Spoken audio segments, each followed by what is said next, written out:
Hey guys, welcome to the CryptoWave Podcast, where we keep you up to date on the latest news, trends, and people that are making waves in crypto. I'm Jennifer from Space Coast Crypto Consulting. Joining me here today, I have Jesse and Joey. And today we also have a special guest host who is a creator, an innovator, making big moves in the crypto NFT space, Nice. the CEO of Publify Press, and the founder of PublifyNFT, Peter Lopez. Thank you. What a great intro. I mean, I'm done. I could just walk away. That's Mic right. drop. I mean, that's it. I'm done. Like, let that be the intro and let's just move on. There you go. Welcome aboard. Yes. Thank you. I appreciate it, Jeff. You're in for a ride with us today. Yes. that's for sure. I could tell Welcome. it's the triple J effect. It That's looks right. like Yep, Jesse, Yeah, Joey.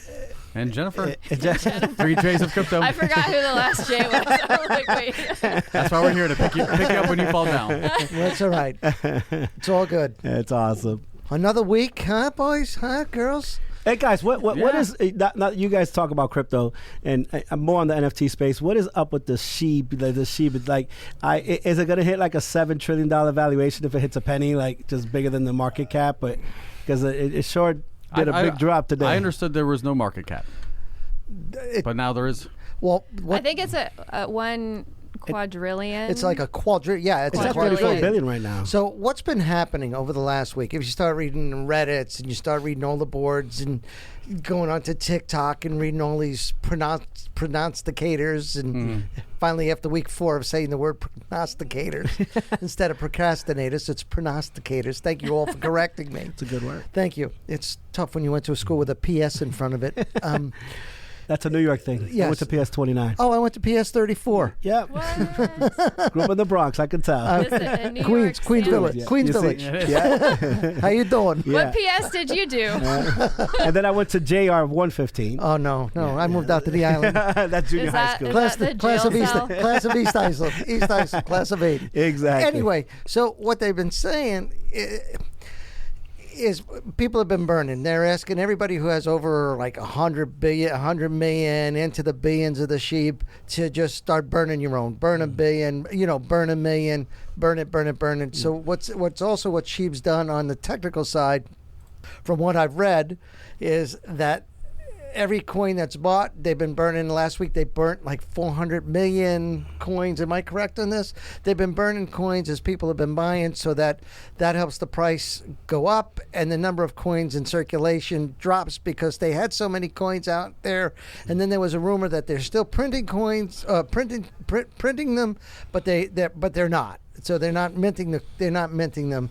So that's just been And rumor. the burn's important because the scarcity, right? And If you have right, too much- Yeah, so Right. it makes it deflationary when you burn tokens. It reduces the amount of Right. supply that's in circulation, so then the value should go up.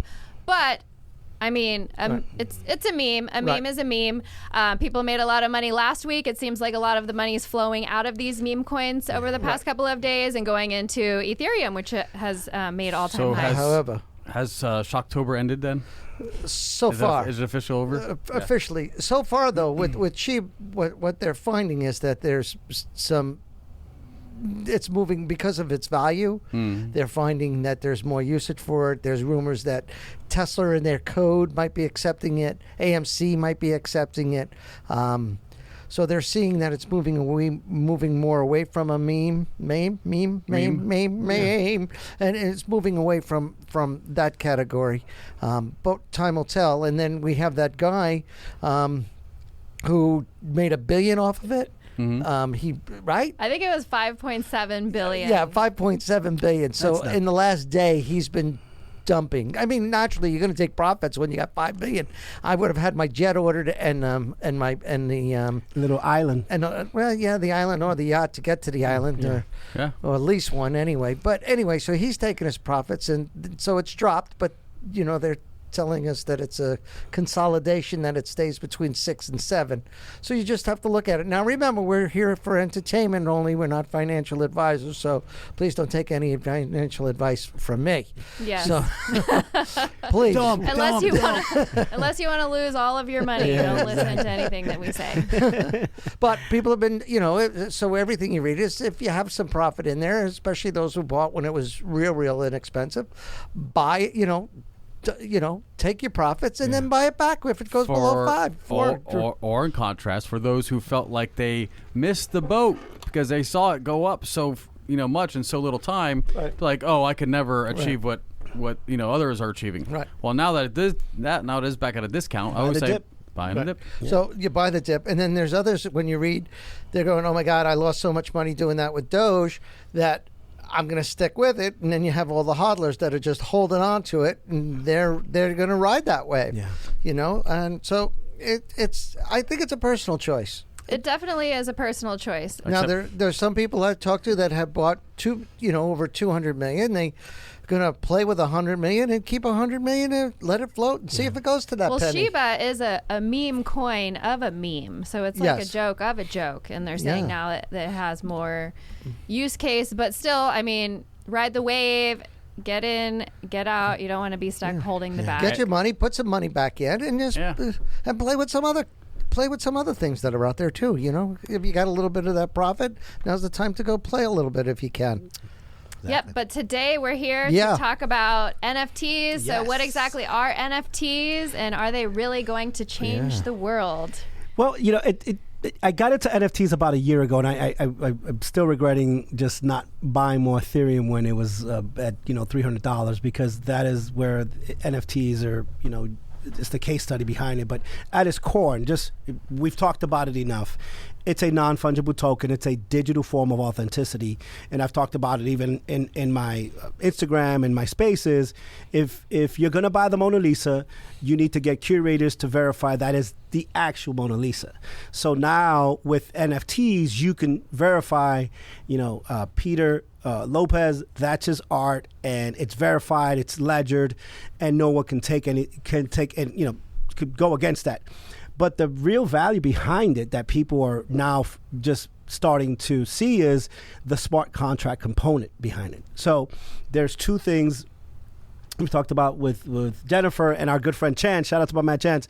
The off-chain, on-chain value, right? Where you can actually sell an NFT and you can put an off-chain value of, okay, because you purchase this NFT, the first 100 people will have a one-on-one with the actual artist, or the first 200 people will be able to tour with AC/DC, or have backstage passes, or have a T-shirt signed by Guns N' Roses. So there's so much value behind that, and smart contracts is going to really change the world in what the value is.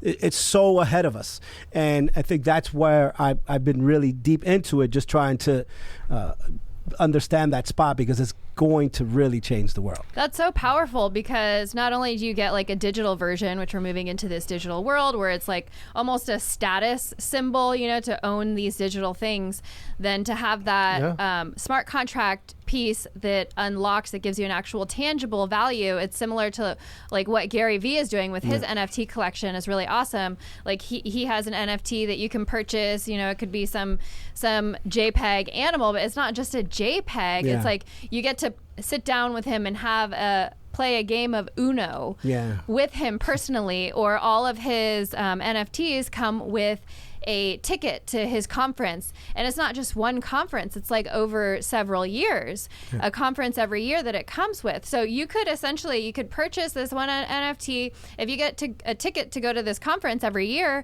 you go 1 year and you decide, oh my gosh, that was so awesome, I'm going to sell this. And however much the value has increased over that time, you can sell it to somebody else, and somebody else can get that off-chain value as well. So that component that over time there are still unlocking values is really powerful, and really just so different that we're not used to. Well, it's an appreciating asset. That's what you're getting at.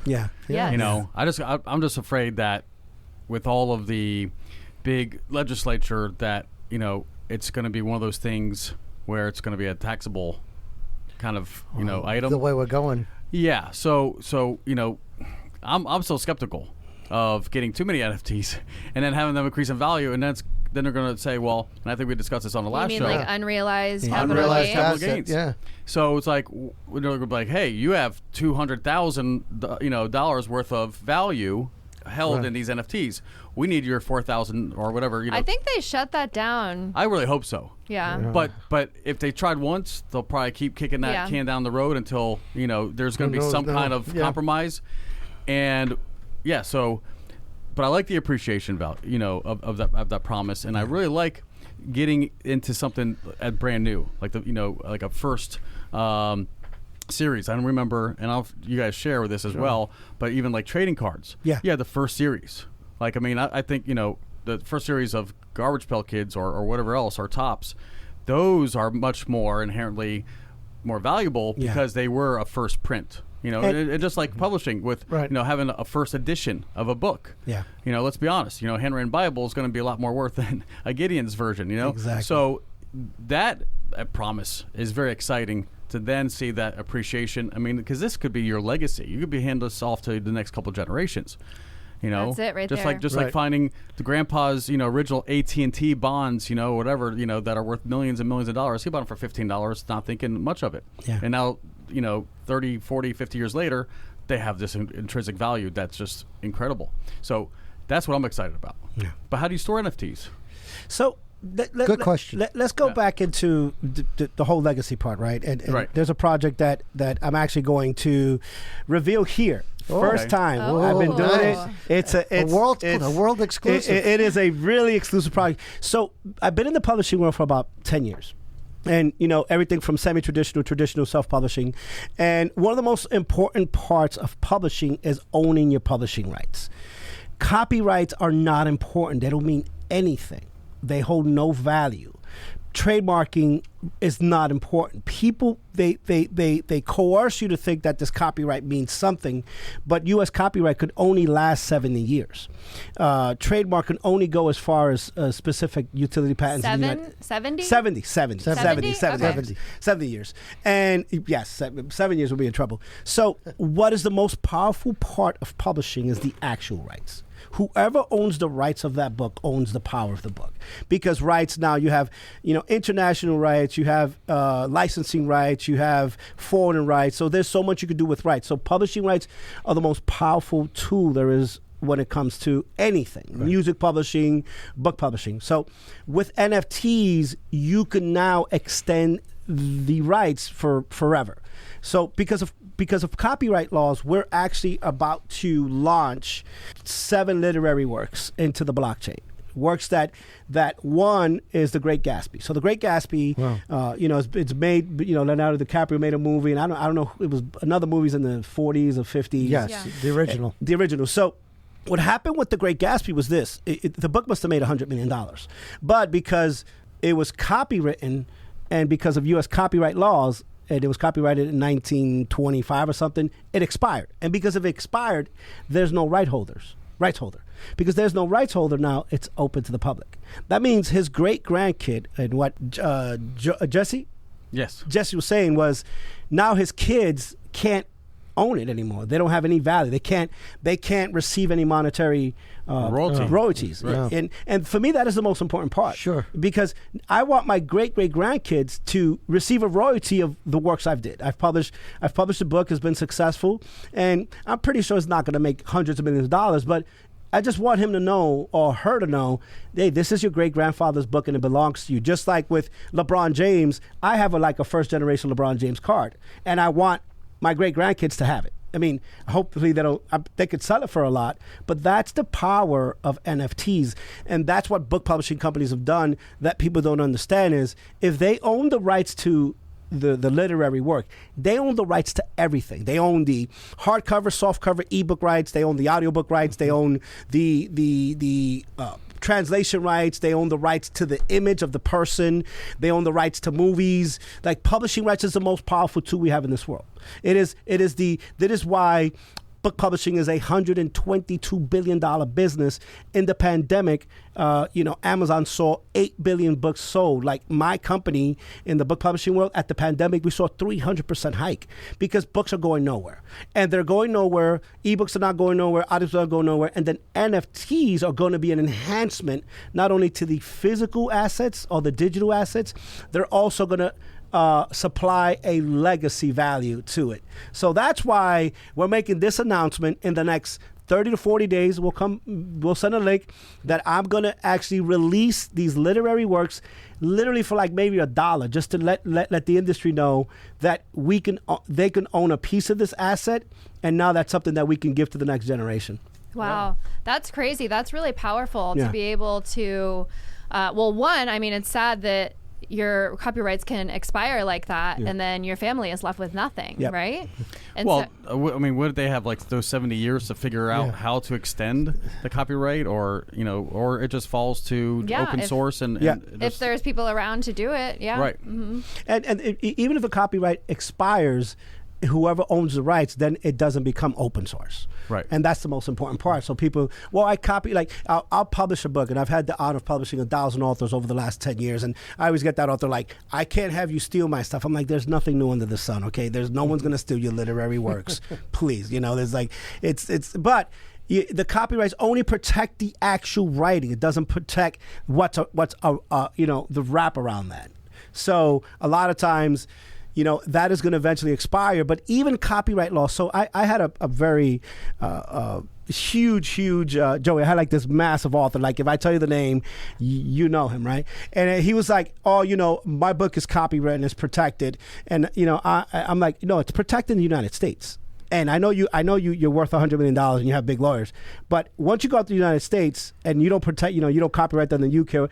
And he didn't care. So I'm in Mexico, and I'm in Cancun, and I'm walking down the road, and there's like all these books on the floor, and I just give him a call, and I'm like, hey, your book is being sold for $1. And it's a repeat copy. So I want to make sure that you send your lawyers over here, and I want you guys to sue this guy for hundreds of millions of dollars. And that's when he understood that copyrights only mean so much. So I think the publishing rights are the dominant space, and Jennifer, like the smart contract component in that actual NFT could protect the author for the next 1,000 years. Will protect the author if he puts that contract in that. Now, go ahead. You finish. Because I have a thought. Because like you said, if you go to China, none of this applies. Yeah, see, they can reprint any book, your intellectual property, all of that stuff. But even more profound is, for instance, if I do, like, I got a printer, I can download a PDF, maybe like maybe a bootleg copy of The Great Gatsby or anything else for that matter. And I could print it with the 1,000 pages that I have out of that printer. It may take a little bit. It's going to be a bitch to bind, and I'm not sure how it's going to look at the end as a product. But I could literally have that book. Now, unless somebody who is that legacy holder, that kid's family, 3 generations later, this is my great, unless he knows that I printed that out, and then sends me a cease and desist order, I could get away with as many copies as I want. Because it's only until it's enforced do copyrights even really take an effect. Until it's enforced. That's a good term. Right. Yeah. And so copyrights, again, like you said, they're almost futile. It sounds good because it has the word right in it and the word copy in it, and you put them together, it's just like, that's my book. I have every right to that. Sounds cool. You can't use my characters, or you can't take my context and put it in a movie without giving me some royalty to that. And there's little protection. But again, only if there's someone to enforce that, like a lawyer or anybody else that goes, hey, we see that you've plagiarized my client, cease and desist, or we'll come out there with damages. And if the person doesn't have damages or anything to come after, then it's also futile. And so the whole thing is... And full disclosure, copyrights are important. Of course. But they don't hold power against publishing rights. Right. So that's what we're trying to do. Definitely copyright your book. It's $60, $70. Get the number, because it's got to be in the book. Right. So, copyright your book, and also send it to the Library of Congress to file. But if you think that that's going to hold value against what people are trying to do, it's not. So... What does, moving forward, what would an NFT do to music? As we're talking about publishing, what does it do to music? Like, you look at the catalogs, like Paul McCartney that owns this catalog between Beatles now, and I think he bought Michael Jackson too. Didn't he buy Michael Jackson? Michael Jackson bought the Beatles catalog. But didn't he buy it back? Didn't McCartney buy it back? Or did that go back to Michael Jackson? But anyway, long story short, my head. when we talk about you talk about rights, music especially is a key to copyright, and So you wonder what happens to music through all this as well. The first generations of NFT has been art. Art has been the first, and people talk about Beeble crap. Is it Beeble, the guy that sold NFTs for like $68 million? And it just wasn't just one NFT. Yeah, that was 4,000. His whole catalog. His whole catalog. Right. And to Singapore investors. Yeah, I mean, so somebody, but it was art, and then the second evolution was music. So the good thing about NFTs is any digital, JPEG, MP3, PDF, anything that's digital, you can wrap it, right? So music was the second component. There was a guy by his Tory Lanez. He released his he's a rapper, and he released his songs on NFTs for $1. But he gave you the ability to buy 100, 200, 300 of that song, and then he made $1 million. Like, he actually made $1 million. It would be like directly, so just bypass the middle record label. Right. That is what. That's interesting. That's the cool thing, John. That NFTs will bypass that middleman. Wow. So that is really cool, because then you can even pass on some of those profits and stuff to your listeners and build this community. And that's a good point. There are going to be the budget ones where there's a 200, 300 in a series, but then there's going to be that one. I'm going to reference like a Pokemon, where you get that gold, nice, card, and there's only like one of 10 that's printed. So there's going to be an exclusive product, like 1 off, 2 off, 3 off, whatever it is, and then there's going to be the ones that just anybody can buy, and you could use it for fundraising. You could use it for all types of things, but there's also going to be those hyper collectors that want one of every one in the series. They want that whole artist book, for instance. Like that the one artist. But I think the power of that, Bryson DeChambeau, everybody knows the golfer, right? If not, he's unbelievable. He's great, but he's also been kind of criticized for his gameplay, and they call him the brain, the professor, and because he takes the golf to a whole new level, and he's getting buff and puts on muscle so he could crush the ball 350 yards. So he released a series of NFTs, and they went like that because they were very limited. There was 5, and he raised $10,000 in like a minute. Oh yeah. Because he released one of a kind, 5 different ones, and for $2,000 each or whatever it was, but so there's power in having just a very exclusive one of a kinds, but then the also just like publishing 1,000 copies, or even like downloading an ebook, which has an endless amount of publishing. So going from the hardback to the soft cover to the original manuscript to the ebook, there's so many varieties. This is the biggest value, right? Okay, so when I sell a book, and I've published a book called Excuses, which one's yours, and I did it 7 years ago. When I sell that book, whether I sell it as an ebook, hardcover, softcover, or audiobook, I only get one royalty. So one book is sold, I get the royalty. I either get 100% royalties, or I split the royalty with the publisher, depending what the contract is. With an NFT, I can get perpetual royalties. I can say, you get 50%, I get 50%, but if you resell it, I get 25%. If he resells it, I get 15%.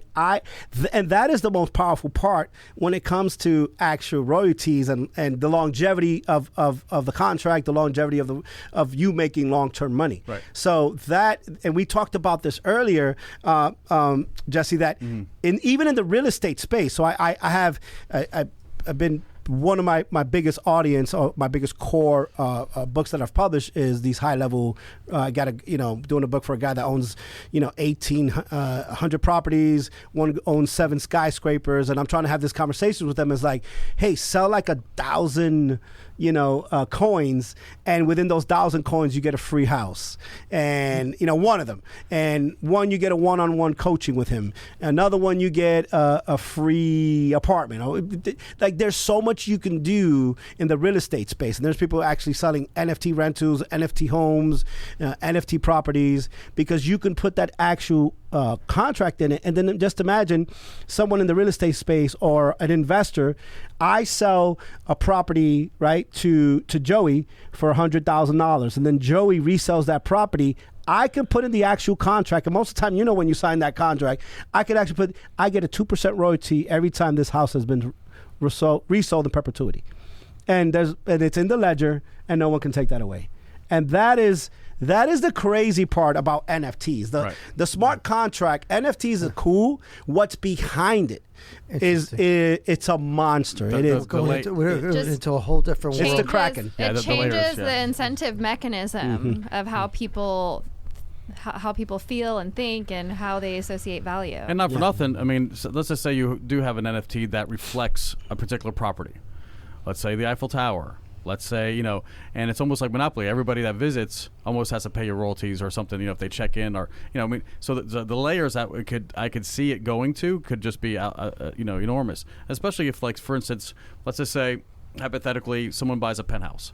Well, then a big charismatic actor or musician or whoever buys that penthouse. Well, now that NFT has then duplicated, quadrupled, whatever in value because of who has lived there. And you could do that over and over again. Just think of for me, it's a very exciting time, and especially with real estate because I see title eventually become, I mean, if it's on paper and it holds any kind of intrinsic value, that same thing could be digitized. Yeah. And then not only is it more secure, I believe, on the blockchain than in someone's, file cabinet at an office. Yeah. You want that title to your car, you want that title, to anything. As a digital asset that has the ledger, that has the smart contracts, and has the redundancy within the blockchain, so everybody knows who owns what. Yeah. Okay, I got a question. I'm the question I'm guy? the man on the street. Yeah. So let's go back to this real estate thing because my head is going in circles. That's just normal, but I just wanted to say that out loud. It's good you opened up. I feel like a little therapy. Yeah. So let's say I build a house. I built a house. Okay. I'm the original owner. So in that contract, I said, now that I'm the original owner, in 5 years I'm going to sell this house. But in that contract, the next 10 people that buy over the next every 10 years it sells, let's say. So I put in that contract, that smart contract. I get a piece of that house.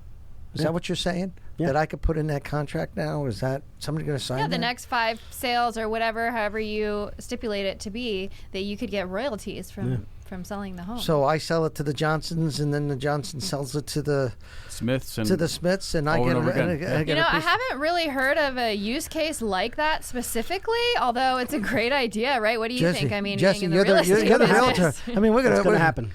Would somebody buy that? I'm gonna suggest this. I'm gonna suggest it's going to start with like theme parks. Every time you buy that ticket for an entry, if you have that NFT to like the Small World or something, you get like a royalty. So in the virtual world, let's just so we're going back to like I'm gonna have that song in my head. Go ahead, thank you. Yeah. So let's just imagine that on Uphold or any of these other virtual worlds where you could actually buy the virtual land, the metaverse. I'm sure every time you visit that space, if you own it, just like a virtual Monopoly, they go on Park Place and then Broadway, you collect. They land on, Reading Railroad. You collect. And so I think in a virtual space, there's going to be that promise. And the tangible space, I'm not sure if you're going to be able to physically buy, Thunder Mountain, and Disney's going to give you a royalty for that. So I'm not sure how the case is going to be. But I think if the NFT of a home comes with a very exclusive package, for instance, it comes with original documents. It comes with the an artist rendition of the property. If it's like a beautiful property on the water or something, and a famous artist did that, and so that's also attached. And so you're gonna get this like big package of all this original stuff that's been digitized, and that conveys with the property. And you as an owner would, our previous owner would get a little bit from it. But again, we're talking hypotheticals. This isn't actually happening, but what is happening is a virtual real estate space. That is happening. People are buying virtual property right now. Yep. Yeah, we talked about that last week a little bit. That's the stuff that I'm into. I'm not into the Pokemon and the Garbage Patch Kids like Jesse. Garbage Pail. What not Cabbage Patch Cabbage, Kids. Garbage Patch. Those Whatever. are dolls. Whatever. All right, guys, it's getting heated in here. Oh yeah, heated. Calm down. Calm down. We're gonna take a quick break, and when we come back from the break, we're gonna talk about the metaverse a little bit, virtual reality, and then how exactly you can mint these NFTs. Oh, that's a good one. Mint. Don't go nowhere.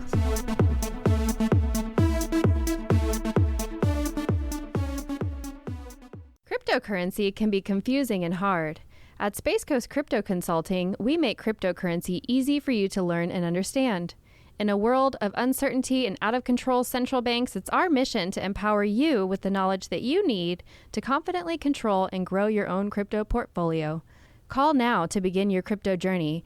321-412-4021. That's Space Coast Crypto Consulting at 321-412-4021.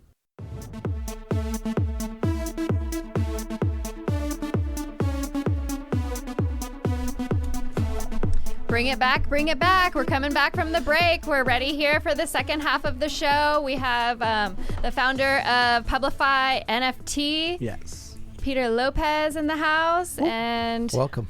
We're having a great conversation. Yeah. We had to go to break. It's been exhilarating so far. Jennifer thought we were getting heated because I said Cabbage Patch Kids. You said Garbage Patch. Garbage Patch, yeah. whatever I held. And I had to correct Does it matter? Yeah. Don't break my heart. Yeah. Oh, Jesse. Well, I mean, there's like the Crypto Kitties and Punks. Cypherpunks. Hey, did you guys hear about that? The news this week, Cypherpunks sold for $500 million. Is that a band? It's a series of it's an artwork. it's like one of the most popular is that the frog series of NFTs. No, there was the apes. It's like the apes. I've seen the apes. These pixelated JPEGs. The originals. They're selling for so this one in particular sold for $500 million. I have some stick figure art. Maybe I should start selling them. Yes. If people find that value, yeah. I mean, original emojis. Like imagine like all the emojis, like the whole catalog. Right. That it's on your phone. Someone had to design those. Yeah. So imagine that catalog. Yeah, but being this for one, sale. the new one that came out, that was made by Luigi back in the 1700s. It's a Luigi. This is the important part about that $500 million sale. Who's creating it and who holds the value? That's just it. Yes. And a LeBron James rookie is different from like Eddie, Wilkins that played with the Knicks for 2 years. So it depends who the person is. If you do a stick figure and you're Van Gogh, yeah, of course that'll sell for $10 million, right? Exactly. But if you do a stick figure and you're just a regular person, what if I just change my name to Hunter? Just Hunter. Just change it to Hunter. Yeah, TJ Hunter. So that's the powerful part about NFTs, that it depends who, and that's what I try to tell people. It's a fact. If you have like Ferrari is doing an NFT, and one of those NFTs you get an actual Ferrari. The other one you get to go to the races. Another one you have a one-on-one with the owner. So it's not that it's just the Ferrari NFT. It's what's behind it. Right, and with the Bored Apes, you have an exclusivity to a club with Stephen Curry and all these high level people that are part of it. You have access to those people, and it's a community. So that is what NFT is doing on the actual art and digital and music space, is building a community. And they have these interactive NFTs also. There's like the football player ones. I can't remember the company that is doing it, but the different... Well, ESPN's getting into it. I mean, anybody who's already in that space, they're just going to be, PGA Tour. I mean, imagine all the virtual players, and not only that, but players from the past. Yeah. But the interactive football players, it's like having this football card or whatever that... throughout the season, as they hit different milestones, then those NFTs will change to like bronze or gold or different colors. And then there's another company who is making like a virtual reality interactive NFT, like similar to Alexa or somebody who could talk to you. So can you imagine the future where you can like just buy your girlfriend or something NFT that you can have conversations with and is self-learning? It's gonna happen. You could be like, "Hey Alexa," and you have an Alexa NFT like pop up in front of you. So you could give her a virtual ring. That'd be fascinating. Yeah. That would be fascinating. So that brings us into the metaverse. And within the metaverse has been like a big buzz this week with Facebook rebranding and changing their name to Meta, and all of these different companies that are building in the metaverse space. So all of those cryptos have been pumping this week, all of the gaming and metaverse cryptos, but that also incorporates the NFT space, where you can purchase these digital pieces of land like Decentraland and open up businesses in these virtual worlds. And when you own the business that is put onto this land, like even as the virtual landowner, any money that is produced or traded on this land, you can actually receive royalties for too in the metaverse. So I think it's just it's far-fetched and it's crazy, but I think that we're going to be living in a very different world in the next 5 to 10 years that we won't. Well, let me stop that, because Second Life, if nobody remembers, it was a small little cult following, and what it was a online playing sim, and my friend actually designed sunglasses that people can send their little avatar to, and it was a shop. It was a virtual shop, and he designed the different sunglasses and other accessories. And then there was another shop where you could, give your avatar a new jacket or new shoes, and there was all this community of creators, and it was a virtual currency at that time. We're talking, probably 15 years ago. Wow, this thing existed, and so just ahead of its time, way ahead of its time. And again, there was only one currency. Okay, but you would buy it with USD, and it was an onboard in-game token that you used, and he had a good time. He was making money with it, and I thought it was kind of silly, because I'd walk in, I'm like, hey, let's throw the ball around or play some pool or something, play some video games. Oh no, I'm busy. I gotta design this, and then I gotta put it in my store, and I gotta this and that. And are you still in contact with this person? Oh yeah. Because this week actually Facebook/Meta has posted a position for a fashion designer for the NFT space. Well, now he's doing online coffee shop, makerscoffee.com. Go check him out. Oh, he's doing good. Oh yeah, he's got 3 different virtual coffee. No, it's not virtual coffee. This is real coffee, but it's an e-commerce like a delivery store. Yeah, it's e-commerce. That's cool. But yeah, he's been involved in all kinds of things. The kid is pretty. He's a funny kid and great friend. So anyway, going back to, again, creating all this commerce within the virtual world. Because imagine, and I hate to say it, but let's just pretend like there is a DJ, and he's playing music, and he has a club, and you visit his club, DJ Jesse, and it's it costs money to get there, so you exchange a Shiba, whatever, to gain entry, and then you're in this virtual club, and you're dancing with everybody else, and mind you, you're in your basement, whatever, with your Oculus, just dancing with other people in this virtual world, but everybody pays to get in. And now the creators, the guy like myself or whoever else would be DJing or invite people to the party and promote it, they're getting a piece of that action. And so you could actually hold a virtual party in this virtual world and exchange, whatever amounts of, tokens or whatever else to be a part of it. Yeah, they're doing perfect for social distancing like today. Yes. Where was that last year, Jesse? We could have had a COVID. No, we could have had a COVID. Metaverse just came out. We could have had a COVID dance club. Don't blame me. No, there's been people doing that actually. Yeah. Well, there's been through the Oculus. Yeah, you can attend concerts and stuff. Oh, I've actually been to concerts where they have the quiet. It's a quiet dance club where everybody has like just the earphones, and so you look and everybody's.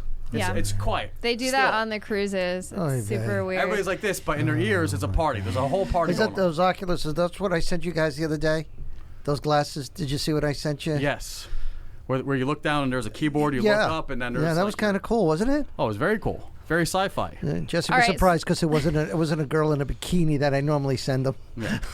So, I want to get back to NFTs and yes, please. Sorry. See how we go up. Yeah, we go. Yeah. Just the 3 J's are just. Yeah. I'm just P. I like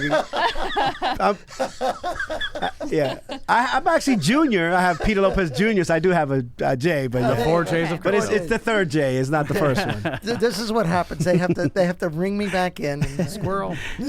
So when we're publishing NFTs, when we're creating NFTs in the publishing space, how exactly do you do that, like as far as minting goes? Minting is the actual digital wrap around it, right? It is the most important part to the actual component. So actually we are in partnership with Chance and launching a company called MintMaker.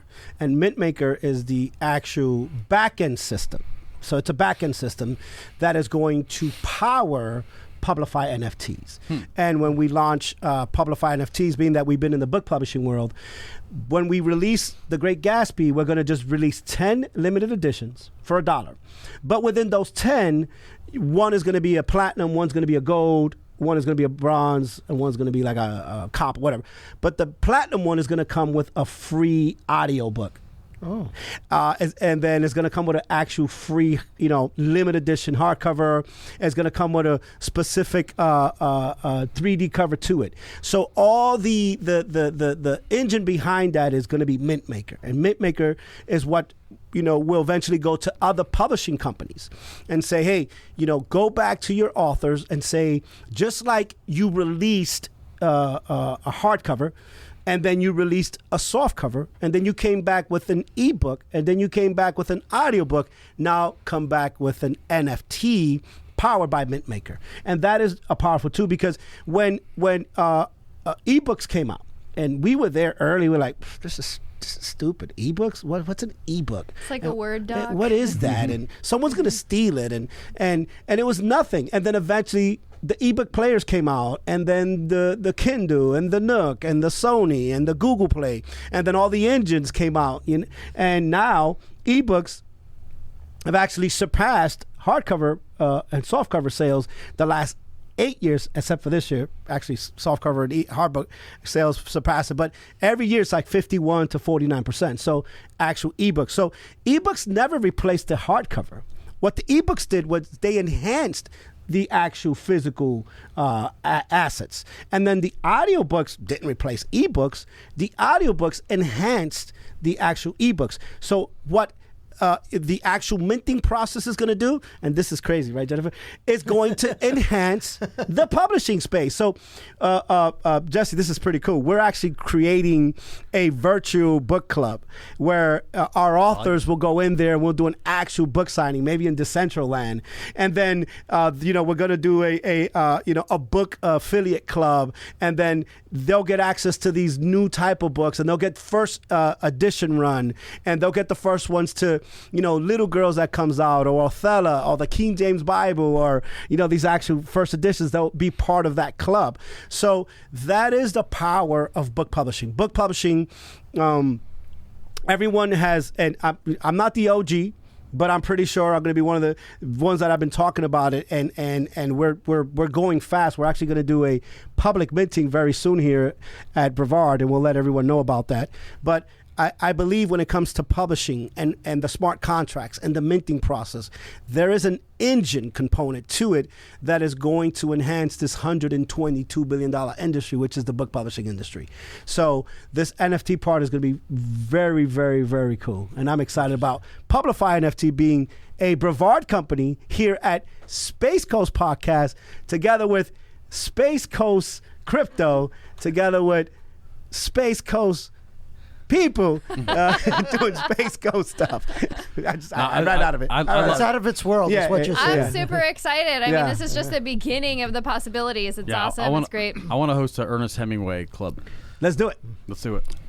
On the NFTs. I need to start designing my avatar. I think the thing about Ernest Hemingway, he does own his rights, so he's smart. He's making money with that. He owns the rights. He owns the art. He figured it out. Well, I mean, someone's got to fund all the six-fingered cats in his estate down exactly. in the West. Yes. Anyway, this has been quite the conversation. With all of this excitement, so cool. I just want to announce a project that I'm working on. Yes. Oh, tell us. So it's exclusive. I have this awesome publisher that I'm working with. This guy here. It's PublifyNFT, and we are going to turn everything that we've talked about today into reality. Yep. And I am going to be publishing a children's book on cryptocurrency. Wow! Congratulations! Breaking news. That's going to be fire. And when do you want to get that book published? Oh, geez. We need every author needs a deadline. Are you dedicating the book to Jesse and I? We need a deadline. All right, so I do have a co-author. Her name is Kinsley. And then I do also have an illustrator named Kylie. Nice. And those are my daughters, so we're making this a family project. We're doing it together. Awesome. And so our first draft shall be put together through November, and then we'll have it... Probably on somebody's birthday. Just pick a birthday. We'll have it... How about January? How about let's ring in the new year? January, we'll do pre-sales the first week of January, and we'll release it the last week of January. Yes. Let's do it. Yeah. You heard it And here then first. convert it to an NFT. Another first here. Another first. Okay, no, but I want to have some sort of unlocking feature, so an off-chain value that I want Yes. to add to it. And so I would like to offer up an hour of my consulting with the book as well. So I just thought of that. Well, that's fancy. You make a lot of money with and an of hour course, with her. all those illustrations, all those little characters Become 3D images. could also become a tangible or not an intangible NFT Yeah. that people can collect. Yeah. Along with the ebook version or hardback or exclusive handwritten signed versions. Are we characters? Are we caricatures? You have to capture. He wants to be in, like, Joey wants to be part of the book. You got to put him somewhere, like in the corner. I know his character. I'm my own. I'm my own character in my Jesse own world. doesn't really mind. He's cool with it, but Joey wants to be in that book. I can we see gotta his put him character in. already because it's going to be a children's book, like kind of geared towards children, like explaining to children. be the school bus and so driver. he'll be, And I am he'll be the boomer. And I am He'll childlike. be the boomer that'll be like, "What's crypto?" What are you guys talking about? Well, eventually, on your second edition, Crypto for Boomers. Oh yeah, there you go. Yeah, so I mean, You'll be the- you got the you'll be Crypto the for star. Kids. It's going to be a whole series. Yeah. The next J.K. Rowling. Wow. Well, I'm very excited. I'm Yes. super excited to work Thank with you, you. Peter, with Yes. Publify NFT. Yes. It's the beginning of a whole new world. Yes. my God. Yes. Yes. All right. Well, and thanks. Jennifer the musical next. Thank you, everybody, for joining us on the CryptoWave podcast. Thank you, guys. And thank you for our guest today. Thank you, Yes. Peter. Thank Yes, you for thank joining you, us. Very Peter. exciting. Yes. And can you please let everybody know where we can find you? Well, you could just right now www.publifypress.com or at XP Lopez Jr. on Twitter and Instagram or peterlopezjr.com. You can find me. Wow. So thank you so much. Thanks for being here. Yeah, and this podcast was sponsored by the Space Coast Podcast. Thank you. Thank you, everybody. Have All a right, good week. guys. Don't forget to share us where you watch us. Bye.